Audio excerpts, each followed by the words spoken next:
நீங்கள் பார்த்து கொண்டிருப்பது உங்கள் ஜாஷுவா டிவி. சகல ஜனங்களுக்கும் நற்செய்தி. கடைசி காலத்தில் தேவன் தேடும் வாலிபனா நீ? கர்த்தருக்காக எழும்பி பிரகாசிக்க ஆசைப்படுகிறாயா நீ? கடைசி காலத்தில் பாவத்தில் விளைவிக்கும் பிசாசின் தந்திரங்களை அழிக்க ஆயத்தப்படுகிற வாலிபனா நீ? ஜாஷ்வா டிவி மற்றும் தீர்க்க தரிசன சந்ததி சர்வதேச ஊழியங்கள் வழங்கும் தீர்க்க தரிசன சந்ததி நேரம்.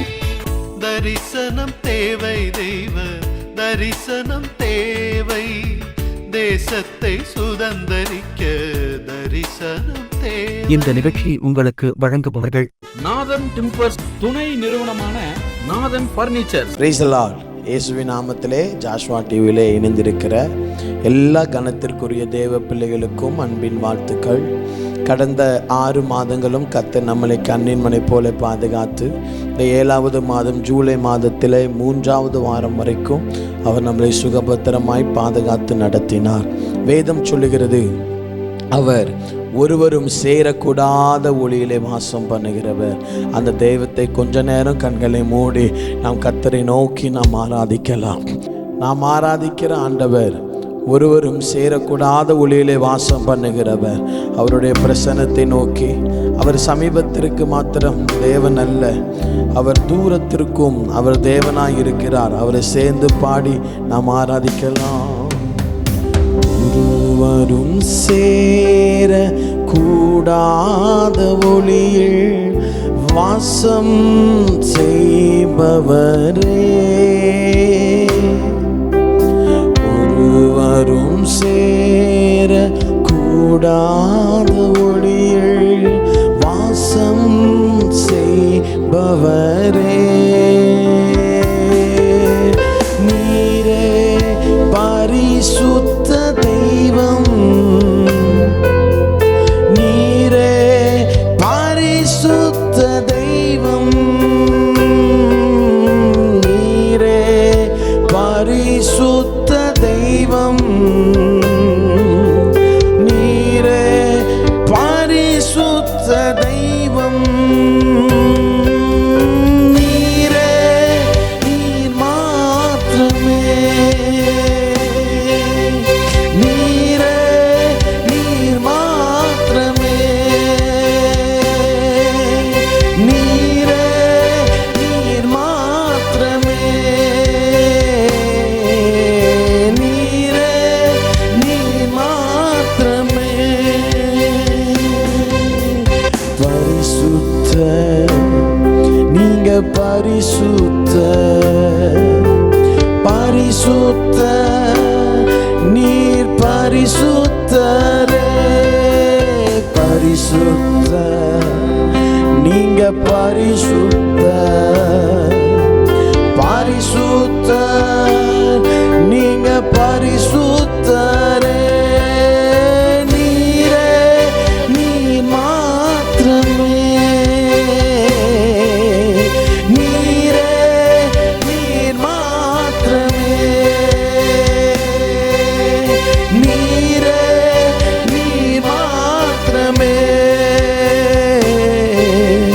நீரே நீர் மாத்திரமே. அணுகவே முடியாத பரிசுத்த தெய்வம், பலியானீர் என்னை மீட்க, அணுகவே முடியாத பரிசுத்த தெய்வம், பலியானீர் என்னை மீட்க, பாவமான மனுக்குலமே பரிசுத்தமானதுவே,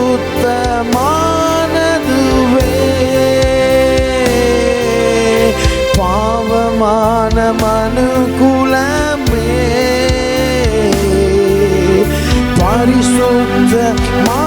பரிசுத்தமானதுவே, கல்வாரி மரணத்தினார் அவர் நம் தகப்பனானார், கல்வாரி மரண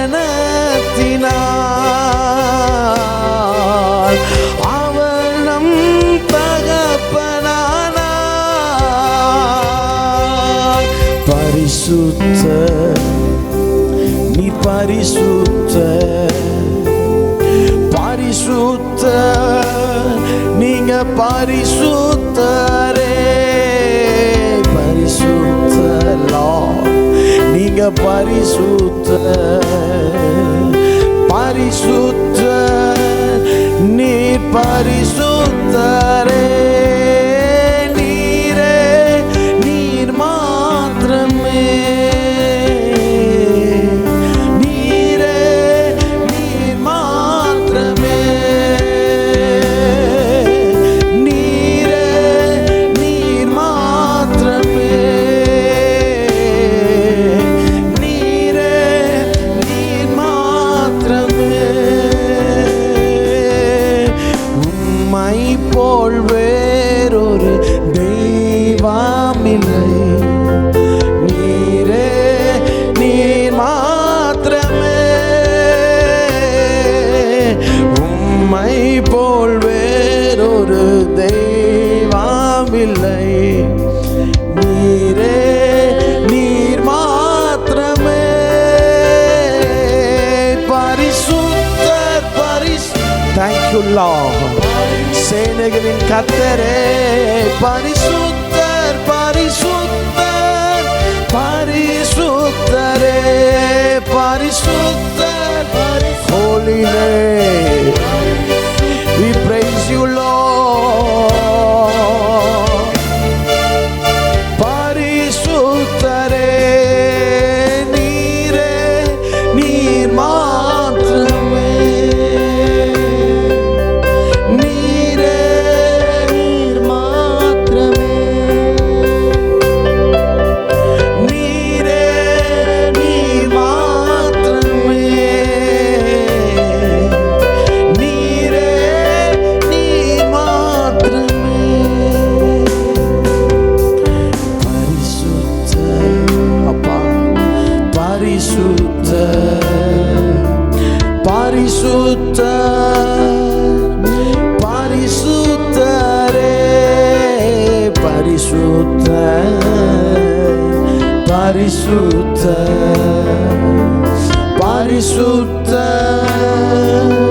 பரிசுத்தர், பரிசுத்தரே, பரிசுத்தர்.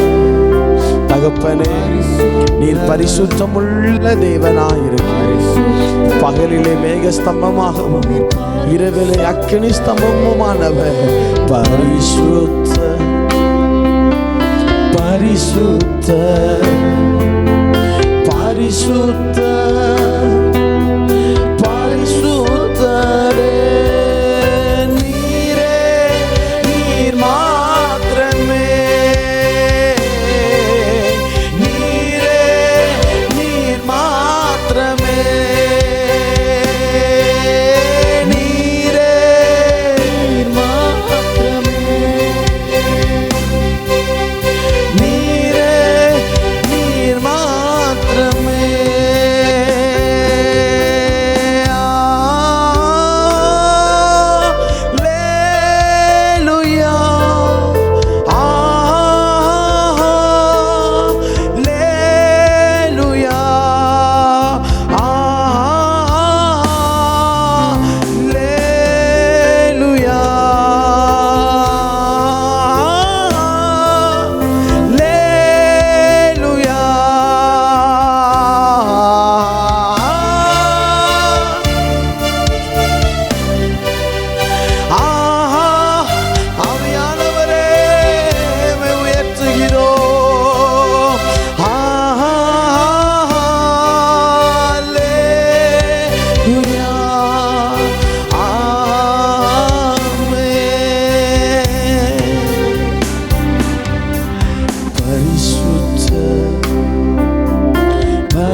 பரிசுத்தரே, பரிசுத்தர், நீங்க பரிசுத்தர், பரிசுத்தர், நீங்க பரிசுத்தரே, பரிசுத்தர் பரிசுத்தர் பரிசுத்தர் பரிசுத்தர், நீர் பரிசுத்தரே, நீரே நீர் மாத்திரமே, நீரே நீர் மாத்திரமே, சுவே நீரே நீர். உம்மை நாங்கள் உயர்த்துகிறோம்ப்பா, நீரே நீர் மாத்திரமே. இந்த உலகத்தில் 30 கோடி தேவர்கள் இருந்தாலும் நீர் மட்டும்தான் பரிசுத்தர். நீர் ஒருவரே பரிசுத்தர், நீர் ஒருவரே Holi. The God Lord Almighty, வாரிய ஹோலி ஹோலி. நாங்கள் ஆராதிக்கிறவர் அழுக்கு படைந்த தேவன் அல்ல, அவர் கரை திரை பிழை இல்லாத தேவன். அவர் பாவத்தை பார்க்காத சுத்த கண்ணன். தகப்பனே, நல்லவரே உமக்கு ஸ்தோத்திரம், பரிசுத்தமுள்ளவரே உமக்கு ஸ்தோத்திரம்.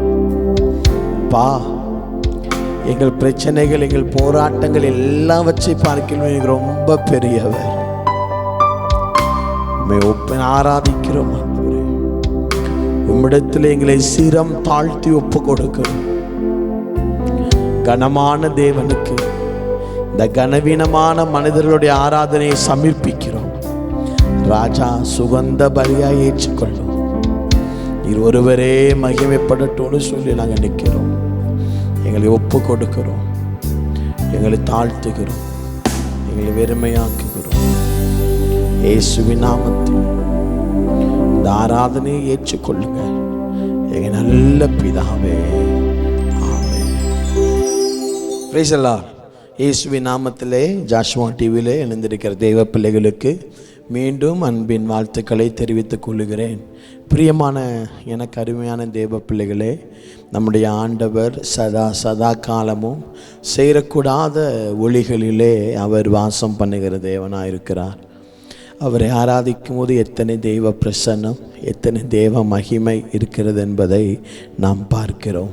கடந்த மாதம் முழுவதும், கடந்த வாரங்கள் முழுவதெல்லாம் நாம் உண்மை உள்ளவர்களாக இல்லாத பொழுதிலும் கர்த்தர் நம்முடைய வாழ்க்கையிலே அவர் உண்மை உள்ளவராகவே இருந்தார். தேவ பிள்ளைகளே, உங்களுக்கு ஒன்று சொல்லட்டுமா? கிறிஸ்தவ ஒரு ஆவிக்குரிய தேவ பிள்ளையுடைய வாழ்க்கையில் இருக்கிற மகா பெரிய ஆயுதம் என்ன தெரியுமா? மௌனம். ஒரு சில இடத்திலே தவறான காரியங்களும் தவறான செய்திகளும் பரப்பப்படும் பொழுது தெய்வ பிள்ளைகள் மௌனமாக இருக்க வேண்டும். சத்துருக்கள் பேசுவார்கள், அவர்கள் அடங்கி போவார்கள். இன்றைக்கி ஒரு சில இடத்துல நம்மளை குறித்தோ, நம்முடைய குடும்பத்தை குறித்தோ, ஏன் நம்முடைய ஊழியத்தை குறித்தோ, நம்முடைய சபையை குறித்தோ சிலர் தாறுமாறாய் பேசுவார்கள். தாறுமாறாய். இன்றைக்கி கிறிஸ்தவ வாழ்க்கையில், கிறிஸ்தவ ஜீவியத்தில் நற்செய்திகளை பரப்புவர்களை விட துர்ச்செய்திகளை பரப்புவர்கள் அதிகம். 12 கோத்திரத்திலும் ஒவ்வொருவராக கானான் தேசத்திலே மோசே அனுப்பிவிட்ட பொழுது 10 பேர் சொன்னார் பரப்பின செய்தி துர்ச்செய்தி. ஆனால் துர்ச்செய்தி பரப்பினவர்களை கர்த்தர் நேசிப்பதை விட நற்செய்திகளை பரப்பினவர்களை கர்த்தர் நேசிக்கிறார். தேவ பிள்ளைகளே, நம்மை குறித்தும் நம்மைக்குண்டான காரியங்களை குறித்தும் தவறாக பேசப்படும் பொழுது மௌனமாயிருங்கள். மௌனம் மகா பெரிய ஒரு ஆயுதம். மௌனமாக இருக்கிறவனுக்கு தேவன் செயல்படுகிறார். நம்மை குறித்தான அவதூறுகளும் பொல்லாத காரியங்களும் வழக்குகளும் தொடுக்கப்படும் பொழுது அமைதியாக இருங்கள். ஏன்னால் கர்த்தர் சொல்லுகிறார், நீ சும்மா இரு. யுத்தத்தை துவங்கினது சத்துருவாயிருந்தால் யுத்தத்தை முடிப்பது கர்த்தராக தான் இருக்கும். எனக்கு அருமையான தேவ பிள்ளைகளே, கடந்த வாரம் முழுவதும் நம் வஸ்திரங்களை குறித்து நாம் தியானித்து கொண்டு வந்தோம். இந்த வாரத்திலிருந்து நாம் புதிய ஒரு எல்லைக்குள்ளே சென்று இந்த கடைசி காலத்திற்கு தேவையான, இந்த கடைசி காலத்திற்கு பிரியமான இந்த கடைசி காலத்தில் தேவன் பேச விரும்பும் செய்தியை தான் இந்த வாரத்திலிருந்து நாம் தொடர்ந்து தியானிக்க போகிறோம். இன்றைக்கு உண்டான இந்த வாரத்திலிருந்து தியானிக்க போகிற செய்தியின் தலைப்பு ராஜ்யத்திற்கு செல்லும் மனிதர்கள். சொல்லுங்க, ராஜ்யத்திற்கு செல்லும் மனிதர்கள். மார்க்கு எழுதின நற்செய்தி நூல் 1ஆம் அதிகாரம் 15வது வசனத்தை நான் வாசிக்கிறேன். மார்க்கு 1:15. காலம் நிறைவேறிச்சு, தேவனுடைய ராஜ்யம் சமீபமாயிற்று, மனம் திரும்பி சுவிசேஷத்தை விசுவாசியுங்கள் என்றார். காலம் நிறைவேறிடுச்சு. 2000 ஆண்டுகளுக்கு முன்பாக நமக்காக பரத்திலிருந்து கொடுக்கப்பட்ட நசரேயனாகிய இயேசு கிறிஸ்து சொல்லுகிறார், காலம் நிறைவேறிச்சு. 2000 வருடங்களுக்கு முன்பாகவே அவர் சொன்னார், காலம் நிறைவேறிச்சு, தேவனுடைய ராஜ்யம் சமீபமாயிற்று. எனக்கு அருமையான தேவ பிள்ளைகளே, இயேசு சீக்கிரம் வருகிறார். இந்த பூமியுடைய காலங்கள் முடிவடைகிறது. இந்த பூமியில் இருக்கிற விஞ்ஞானிகளுடைய காலங்கள் முடிவடைகிறது. இந்த பூமியுடைய வாழ்க்கை, இந்த பூமியுடைய வயது முடிவடைகிறது. வேதம் சொல்லுகிறது, காலம் நிறைவேறிச்சு, தேவனுடைய ராஜ்யம் சமீபமாயிற்று. இதோ நசரேயனாகிய இயேசு கிறிஸ்து சீக்கிரம் இந்த பூமிக்கு வரப்போகிறார். நசரேயனாகிய இயேசு கிறிஸ்து சீக்கிரம் அந்த 7வது முத்திரையை உடைக்கப் போகிறார். நசரேயனாகிய இயேசு கிறிஸ்து தம்முடைய பிள்ளைகளை தம்மிடத்தில் அழைத்து கொண்டு செல்ல போகிறார். இதோ ரகசிய வருகை தேசத்திலே வரப்போகிறது. நன்றாய் தேவ பிள்ளைகளை கவனித்துக் கொள்ளுங்கள். இயேசு தம்முடைய பரிசுத்தவான்களை சேர்த்து கொள்ள அவர் இந்த பூமிக்கு வரப்போகிறார். 2000 ஆண்டுகளுக்கு முன்பாக இயேசு கிறிஸ்து பண்ணின முதல் பிரசங்கமே, மனம் திரும்புங்கள், பரலோக ராஜ்யம் சமீபித்திருக்கிறது, பரலோக ராஜ்யம் சமீபமாய் மாறிவிட்டது, காலம் நிறைவேறிச்சு, தேவ ராஜ்யம் சமீபமாயிற்று என்று இயேசு சொல்லுகிறார். இயேசு கிறிஸ்து இந்த உலகத்திற்கு 3 முறை வருவார். இயேசு கிறிஸ்து முதலாவது இந்த பூமிக்கு வந்த பொழுது குழந்தையாய் வந்தார். 2வது இந்த பூமிக்கு வரும் பொழுது மத்திய வானத்தில் வருவார்.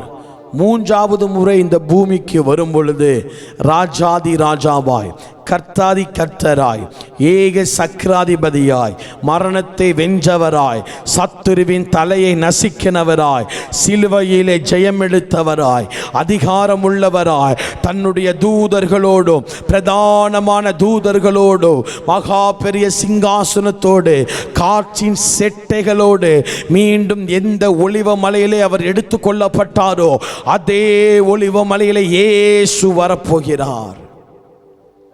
அப்போ இயேசு இந்த பூமிக்கு வருகிற 3 விதங்கள். முதலாவது குழந்தையாய் வந்தார், 2வது மத்திய வானத்திலே வருவார், 3வது ஒலிவ மலையிலே ராஜாவாக வருவார்.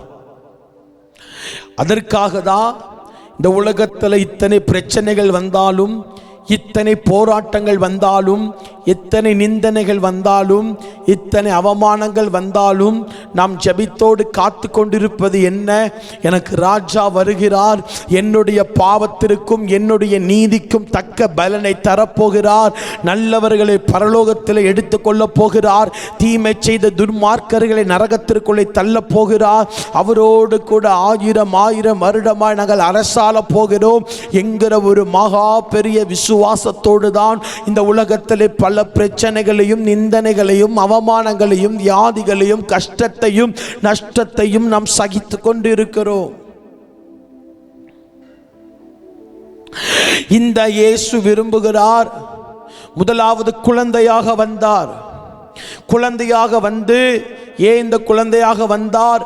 இந்த பூமிக்கு மன்னிப்பு தர, பாவிகளை ரட்சிக்க, பூமியின் மேல் அக்கினியை போட, இழந்து போனதை தேடவும் மீட்கவுமே மனுஷகுமார் இந்த பூமிக்கு வந்தார். குழந்தையாக வந்து வளர்ந்தார். 2வது முறை இயேசு எப்படி வருவார் தெரியுமா? மத்திய வானத்திலே வருவார். அதை தான் வேதம் சொல்லுகிறது, ரகசிய வருகை. ரகசிய வருகை.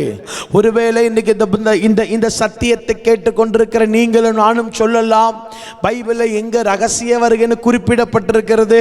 அதனால தான் அது ரகசிய வருகை என்று சொல்லப்படாமல் திருடன் வருவதை போல வருவார். எப்படி வருவார்? திருடன் வருவதை போல.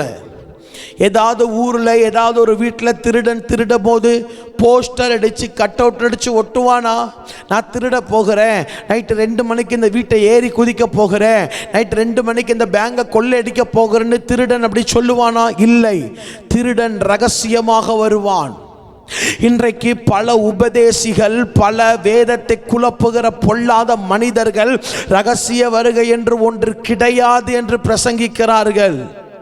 ஆனால் வேதம் சொல்லுகிறது அவர் திருடனை போல வருவார். இப்போ ரகசிய வருகையில் அவர் திருடனை போல வருவார். பகிரங்கமான வருகையில் அவர் எல்லாருக்கும் தெரிவதை போல வருவார். ரகசிய வருகையில் இயேசு வருகிறது பரிசுத்தவான்களுக்கும் தேவனுக்கு பயந்தவர்களுக்கு மட்டும்தான் அவர் வந்தது தெரியும். ஆனால் பகிரங்கமான வருகை அப்படி அல்ல. சூரியன் கீழே விழும், சந்திரன் கீழே விழும், வானத்திலே வானமானது ஒரு போர்வையை மடிப்பதை போல வானத்தின் மேகங்கள் மடிந்து கொள்ளும். வேதம் சொல்லுகிறது பூமியானது வெந்து உருகி போகும். ஒலிவ மலையிலே ராஜா அமர்ந்திருப்பார், ஒலிவ மலையிலே கர்த்தர் அமர்ந்திருப்பார். அவன் செய்கைக்கு தக்க பலனோடு வருவார். அந்த நேரத்திலே அவர் நீதி செய்கிற நியாயாதிபதியாக இருப்பார். வெள்ளாட்டுகளையும் செம்பரையாட்டுகளும் தனியாக பிரிப்பார். ஒரு கூட்டத்தை நரகத்திற்குள்ளே தள்ளுவார், ஒரு கூட்டத்தை ராஜ்யத்திற்குள்ளே கொண்டு செல்லுவார். இயேசுவுடைய யுகம் யுகம் யுகம் யுகமாய் அவரோடு கூட நாம் அரசாளுவோம். பின்பு புதிய வானம் புதிய பூமி உருவாக்கப்படும். இதுதான் ஆண்டவருடைய வருகையுடைய ப்ரொசீஜர். வேதம் சொல்லுகிறது. இப்போ குழந்தையாக இயேசு வந்து போனார். இனி இயேசு எப்படி வரப்போகிறார்? இயேசு ரகசியமாய் மத்திய வானத்திலே வரப்போகிறார். இன்றைக்கு திருச்சபை நாசமாக போய்கொண்டிருக்கிறது. இன்னைக்கு ஊழியர்கள் எழுப்புதல் என்கிற ஒரு போர்வையை சபைக்கு மேல் போட்டு விட்டார்கள். எங்க திரும்பினாலும் எழுப்புதல் எழுப்புதல் எழுப்புதல் எழுப்புதல். ஐயா, நாம் எழுப்புதலை பிரசங்கம் பண்ணினால்தான் எழுப்புதல் வரும் இல்லை. வேதாகமத்திலே யோவேல் தீர்க்கதரிசினாலே உரைக்கப்பட்டது, கடைசி காலத்திலே நான் மாம்சமான யாவர் மேலுமே நாவியை ஊற்றுவேன், உங்கள் குமாரரும் குமாரத்திகளும் தீர்க்க தரிசனம் சொல்வார்கள், உங்கள் வாலிபர்கள் தரிசனங்களை காண்பார்கள், உங்கள் மூப்பர்கள் சொப்பனங்களை காண்பார்கள். லூக்கா 12:49. பூமியின் மேல் அக்கினியை போட வந்தேன், அது இப்பொழுதே பற்றி எரிய வேண்டும் என்று விரும்புகிறேன். நீங்கள் ஜெபம் பண்ணினாலும், நீங்கள் ஜெபம் பண்ணாவிட்டாலும், நீங்கள் பிரசங்கித்தாலும், நீங்கள் பிரசங்கம் பண்ணாவிட்டாலும், இந்த பூமியிலே அவர் தன்னுடைய ஆவியை ஊற்றுவது உண்மை. இன்றைக்கு பிரபலமான ஊழியர்கள் கூட எழுப்புதல் எழுப்புதல் என்று பிரசங்கம் பண்ணுகிறார்களே தவிர இன்னைக்கு தேவனுடைய ராஜ்யத்தை பிரசங்கிக்கிற நபர்கள் குறைந்து விட்டார்கள். கடந்த 20-25 வருடங்களுக்கு முன்பாய் சபையிலே வருகையை குறித்து பிரசங்கிக்கப்பட்டது, சபையிலே கடைசி காலத்தை குறித்து பிரசங்கிக்கப்பட்டது. ஆனால் இந்த காலத்திலே திரும்புகிற இடமெல்லாம் எழுப்புதல். நான் ஒன்றை சொல்லட்டுமா? எழுப்புதல் என்கிற போர்வையிலே கத்த பொல்லாத ஆவி கடைசி கால திருச்சபையை மூடிவிட்டான். நான் சொல்லட்டுமா? நம்முடைய தரிசனம் எழுப்புதல் அல்ல, நம்முடைய தரிசனம் தேவனுடைய ராஜ்யம். நம்முடைய ஓட்டம் எழுப்புதலுக்காக அல்ல, நம்முடைய ஓட்டம் தேவ ராஜ்யம். ஆண்டவர் முதலாவது எழுப்புதலை தேடுங்கள் என்று நமக்கு சொல்லிக் கொடுக்கவில்லை. ஆண்டவர் சொன்னது முதலாவது தேவனுடைய ராஜ்யத்தையும் அவருடைய நீதியும் தேடுங்கள். எழுப்புதல் எழுப்புதல் என்று பிரசங்கம் பண்ணின உடனே, ஐயா மூத்த போதகரே, ஐயா தகப்பன்மார்களே, எழுப்புதலை பேசின உடனே இங்கே எழுப்புதல் வரப்போகிற சாத்தியம் இல்லை. வருகையை குறித்தான செய்தியை கர்த்தர் பேச வேண்டும் என்று விரும்புகிறார். எழுப்புதலை பேசிவிட்டு மண்ணை தட்டிவிட்டு போகவா? யார் வருகையை பிரஸ்தாபப்படுத்துவார்? யார் இயேசுவுடைய வருகையை அறிவிப்பார்? யார் பரலோகத்துடைய வருகையை அறிவிப்பார்? யார் முத்திரைகளை குறித்தான செய்திகளை அறிவிப்பார்? யார் 7 ஆவிகளை குறித்தான காரியத்தை அறிவிப்பார்? இன்றைக்கு வருகையை பிரசங்கம் பண்ண வேண்டிய நாம் எழுப்புதலை பிரசங்கம் பண்ணி கொண்டிருக்க காரணம் என்ன சார்? சுயலாபத்துக்கு பேசுகிறோமா? எழுப்புதலை குறித்து பேசினால் வாசல்கள் திறக்கப்படும்.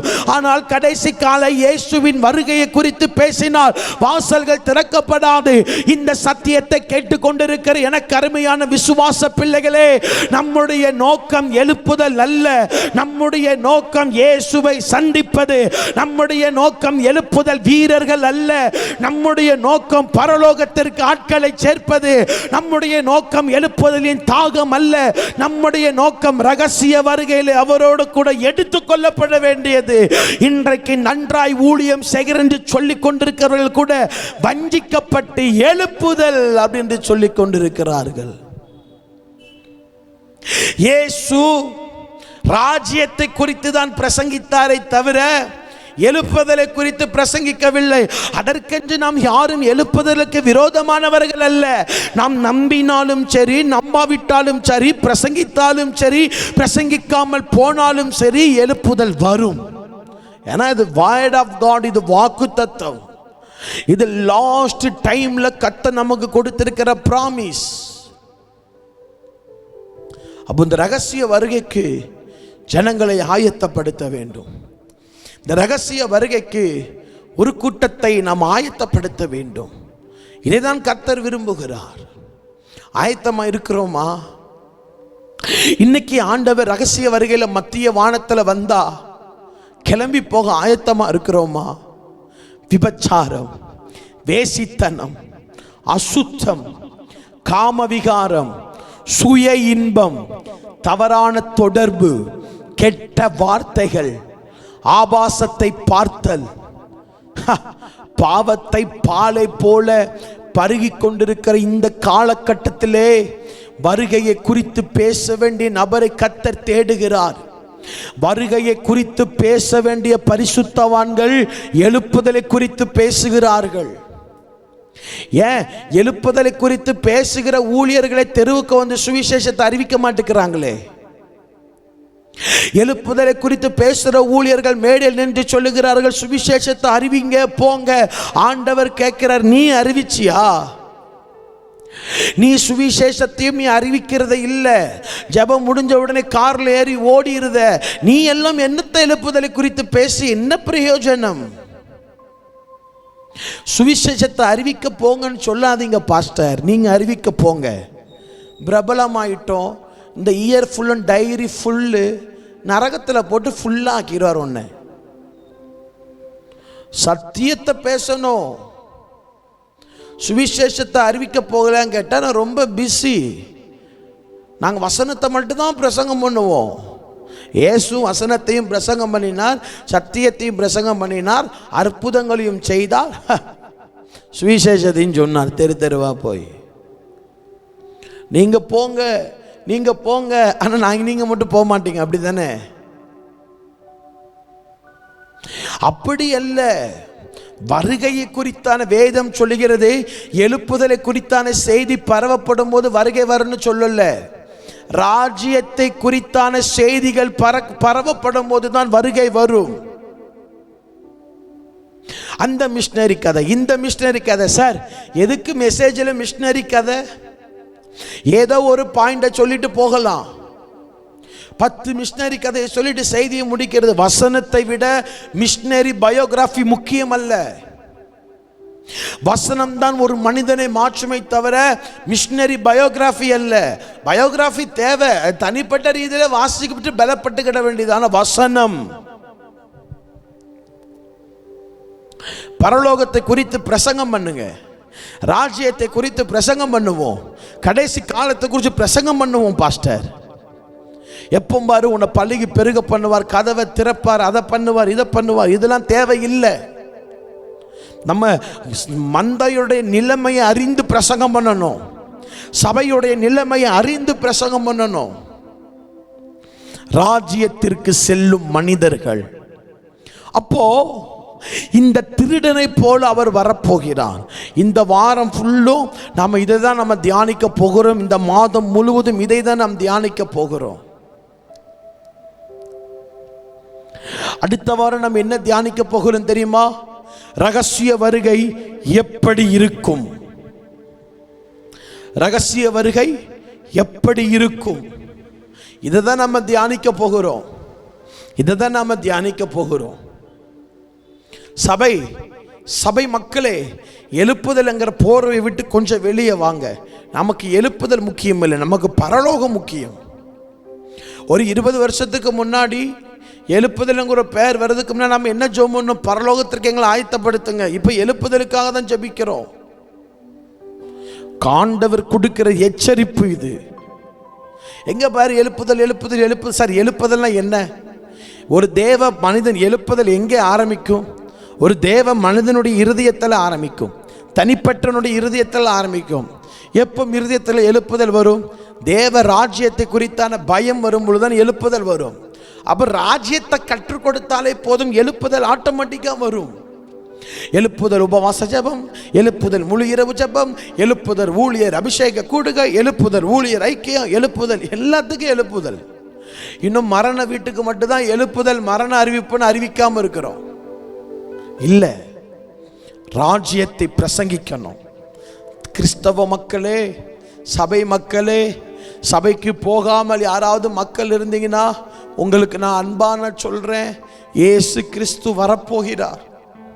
இந்த பூமி அழிய போகிறது. நமக்காக அவர் பரலோகத்தை ஆயத்தப்படுத்தி வைத்திருக்கிறார். பொல்லாத பிசாசுக்காக நரகத்தை ஆயத்தப்படுத்தி வைத்திருக்கிறார். ஹிந்து மக்கள், இஸ்லாமிய மக்கள் அநேகமாக சொல்லுவாங்க, எங்களுக்கு மரணத்திற்கு பின்னே நமக்கு ஒரு வாழ்வு உண்டு. எல்லா வேதமும் சொல்லுகிறது. அதை நம்முடைய ஹிந்து நண்பர்கள் சொல்லுவாங்க யமன் என்று சொல்லுவார்கள். இஸ்லாமிய நண்பர்கள் சொல்லுவார்கள் சைத்தான் என்று சொல்லுவார்கள். கிறிஸ்தவர்களாகிய நாங்கள் அதை பிசாசு என்று சொல்லுவோம். யமன் கையிலையோ சைத்தான் கையிலையோ பிசாசின் கையில நம்ம போய்விடக்கூடாது. இயேசுதான் அந்த உலகத்தை உண்டாக்கினார். பாருங்க, கிறிஸ்து பிறப்பதற்கு முன் வரலாற்றை இரண்டாக பிளந்தவர். பூமியானது உருண்டை வடிவத்தில் இருக்கிறது என்று சொன்ன ஒரே வேதம் பரிசுத்த வேதாகமம் தான். இன்னும் திறக்கப்பட்டிருக்கிற கல்லறை இயேசுவின் கல்லறை மட்டும்தான். அவர் இன்றைக்கும் எங்களுக்குள்ளே வாழ்கிறார். அவர் இன்றைக்கும் அற்புதங்களை செய்கிறார். நீங்கள் இந்த சத்தத்தை கேட்டுக்கொண்டிருக்கிறவர்கள் எந்த மதத்தில் சேர்ந்தவர்களா இருந்தாலும் சரி, உங்களை நாங்கள் நேசிக்கிறோம், உங்களுக்காக நாங்கள் ஜெபிக்கிறோம். இயேசு வருகிறார். அந்த வருகையில் நீங்கள் கைவிடப்பட்டு விடக்கூடாது. இந்த வருகையில் நீங்கள் கைவிடப்பட்டு விடக்கூடாது.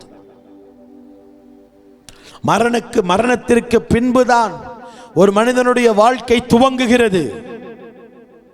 ஆயிரமாய்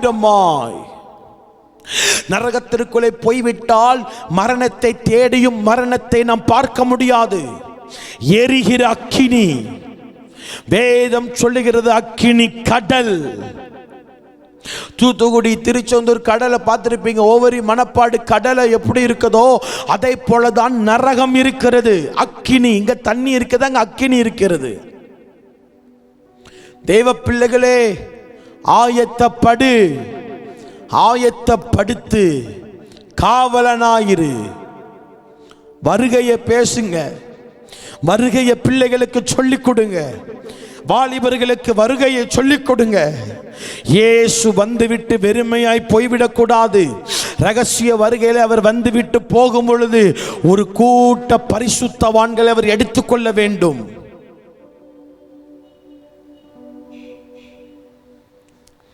ராஜ்யத்திற்கு செல்லும் மனிதர்கள். இது இன்ட்ரோடக்ஷன். இனி அடுத்தடுத்த நாட்கள், அடுத்தடுத்த வருகிற வாரம் நம்ம என்ன தெரியுமா தியானிக்க போகிறோம்? ரகசிய வருகை எப்படி இருக்கும் அதை நம்ம கற்றுக்கொள்ள போகிறோம். இன்னைக்கு நிறைய குழப்புறாங்க. யூடியூப்ல எல்லாருடைய செய்திகளையும் நீங்க கேட்க வேண்டிய அவசியம் இல்லை. ஒரு ஊழியக்காரரை குறித்து தப்பு, அவங்களுடைய அந்தரங்கத்தை குறித்து பேசுறாங்கன்னா அதை நீங்க பார்க்க வேண்டிய எந்த அவசியமே நமக்கு இல்லை. ஏன்னு கேட்டா அவர் செஞ்ச அந்தரங்க பாவம் வெளியே வந்துட்டு நாம செஞ்சது வெளியே வரல. இங்க யாருமே யாரையும் நியாயம் தீர்க்க தகுதியற்றவர்கள். ஒரு காலத்தில் நானும் இப்படிதான். யார் தப்பு செஞ்சாலும் ஓகே வாங்கி சாடி பேசிடுவேன். எனக்கு ஆண்டவர் இடத்துல நெருங்க தான் கற்றுக்கொண்டேன். இதில் குறை சொல்லி நாமே நம் தலையில் நாமளே மண்ணள்ளி போட்டுக்கிறோம். அதனால வருகிற வாரம் நாம் தியானிக்க போகிறோம், ராஜ்யத்தினுடைய ரகசிய வருகை எப்படி இருக்கும். அதை தான் நம்ம தியானிக்க போகிறோம். அந்த வருகையில் நம்ம கைவிடப்பட்டு விடக்கூடாது. அந்த வருகையில் நாம் தள்ளப்பட்டவர்களாய் விட்டு விடக்கூடாது. ரகசிய வருகையிலே கைவிடப்பட்டு விட்டோம் என்று சொன்னால் 3.5 வருடங்கள் உபத்திரவ காலம், அடுத்த 3.5 வருடங்கள் மகா உபத்திரவ காலத்தில் நாம் மாட்டிக்கொள்வோம். கண்களை மூடுவோம், ஆண்டவரிடத்தில் நாம் கேட்போம், ஆண்டவரே நீர் வருகிற இந்த வருகையில், இந்த ரகசிய வருகையில் இந்த பரலோகத்தை நான் இழந்து விடக்கூடாது. வேதம் சொல்லுகிறது, ஒருவனும் உன்னுடைய கிரீடத்தை பறித்து கொள்ளாதபடி எச்சரிக்கையாயிரு. ஆண்டவரே என்னுடைய கிரீடத்தை நீர் எனக்கு தர வேண்டும் என்று சொல்லி ஜெபிப்போ. உடபடகத ராசி அந்தன ரூலி அந்தலா ஷீபகான் துடாந்தலபா ரியாந்தர ஹூட சீர பங்கதரபலபா படால் கமான்டார தியந்தோ ரபனா துடபல ரியாந்தலபா. தகப்பனே, ஆசீர்வதிக்கப்பட்ட இந்த நல்ல நேரத்திற்காக ஸ்தோத்திரம். இயேசுவின் நாமத்தில் நாங்கள் ஜெபிக்கிறோம். ராஜ்யத்திற்கு செல்லும் மனிதர்கள் என்ற தலைப்பிற்கு கீழே உம்முடைய வசனத்தை வைத்து நாங்கள் தியானித்துக் கொண்டிருக்கிறோம். இனி தியானிக்க போகிறோம், இன்னும் தியானிக்க வைக்க போகிறோம். ஆண்டவர் எங்களுக்கு அனுக்கிரகம் தருவீராக. ரகசிய வருகையை குறித்தான ஒரு விழிப்புணர்வு இந்தியாவில் இருக்கிற, உலகத்தில் இருக்கிற எல்லாருக்கும் கடந்து போவதாக.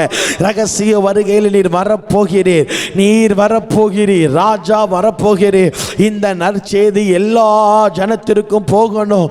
இந்த சத்தத்தை ஜாஷ்வா டிவியின் வழியாக கேட்டுக்கொண்டிருக்கிற எனக்கு அருமையான வாலிப பிள்ளைகளை, வாலிப தம்பிகளை, அம்மா அப்பாமார்களை ஒப்பு கொடுக்கிறேன்.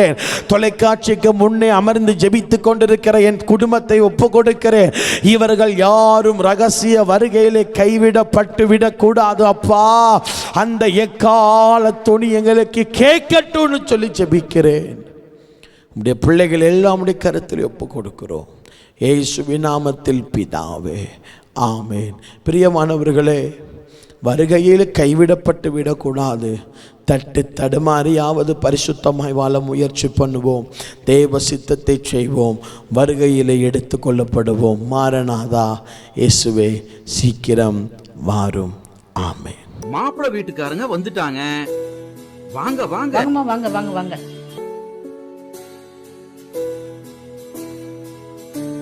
வணக்கம்மா, உட்காருங்க.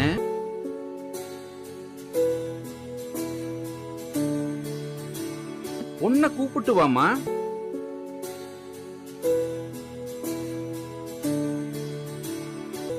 உன்னை பிடிச்சிருக்கா? உன்னை பிடிச்சிருக்குது. உங்க பர்னிச்சர்ஸ் ரொம்ப அழகா இருக்குது. அதுவா, எங்க அப்பா காலத்துல இருந்தே வீட்டுக்கு தேவையான ஜன்னல், கதவு எல்லாத்தையுமே கடையாளூர் நாதன் டிம்பர்ஸ்ல தான் வாங்குவோம்.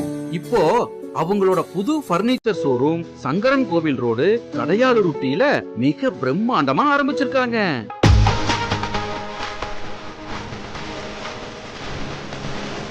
அவங்க கிட்ட நம்ம வீட்டுக்கு தேவையான மாடல் பர்னிச்சர்ஸ், வுட் பர்னிச்சர்ஸ்,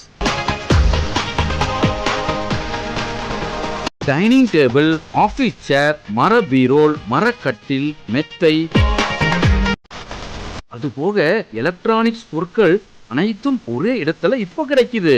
கல்யாணத்துக்கு தேவையான அனைத்து சீர்வரிசை பொருட்களும் ஒரே இடத்துல வாங்கிக்கலாம். இங்க இல்லன்னு எதுவுமே இல்ல. நியாயமான விலை, கலைநயம் மிகுந்த வேலைப்பாடு, தரமான பொருட்கள். என் பொண்ணு கல்யாணத்துக்கு அங்கதான் சீர்வரிசை வாங்க போறேன். அது என்ன, உங்க வீட்டு பொண்ணு நம்ம வீட்டு பொண்ணு, நம்ம எல்லாரும் சேர்ந்து குடும்பத்தோட போய் எடுப்போம். வாங்க, குடும்பத்தோட போகலாம். நாதன் டிம்பர்ஸ் துணை நிறுவனமான நாதன் பர்னிச்சர்ஸ், சங்கரன் கோவில் மெயின் ரோடு, கடையாளூர்.